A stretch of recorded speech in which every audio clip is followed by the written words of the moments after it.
Bakit lagi nalang kapos? Kasi wala nang ginawa nga, kundi wise na lang yung kapwa, lamangan ng lamangan. Ang ending, wala rin. Diyan sa mga nanglalamang na yan, mga nandadaya, yun at yun pa rin ang problema. Pera pa rin. Hindi naman nagiging solusyon.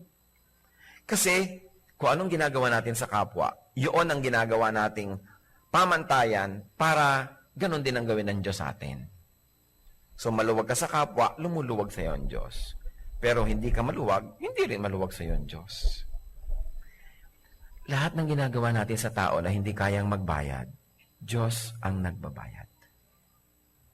So, nagbigay ka sa mahirap, walang ibigay sa iyo, Diyos ang nagbibigay sa iyo. So, teka, nasaan ang ibinigay ng Diyos? Ang dami ko nang binigyan, hindi pa ako binibigyan ng Diyos. Ang dami ko nang binigyan ng mahirap. Saan galing yung ibinigay mo to begin with? Di ba sa Diyos? Na-advance na. Pagkatapos kumisan, bibigyan ka pa ng dagdag. Sabi mo, ay, bumalik. Pero kahit na hindi bumalik, saan ba galing yung ibinigay nyo? Di ba sa Diyos na nga galing yon? Sabi nga sa Bible, you were not born with anything and you cannot take anything out of this world. So everything that we think we have is really from God. So nagbigay ka na, hindi bumalik, hindi para sa iyo yun. Kaya inabot sa iyo ng Diyos para iabot mo sa iba. Kasi ang Diyos naman marunong ng arithmetic, alangan namang hindi. At ang Diyos, ayaw niyang may utang siya sa tao. Di ba sinasabi niya, tulungan niyo yung mahihirap, tulungan niyo yung mga mahina, yung mga hindi kaya magbigay. Di nagbigay ngayon tayo.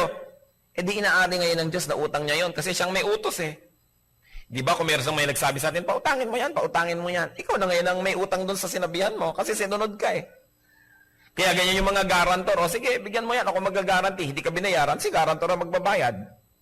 So si Lord, sinasabi niya, bigyan mo yan, bigyan mo yan, bigyan mo yan. Siya yung garantor.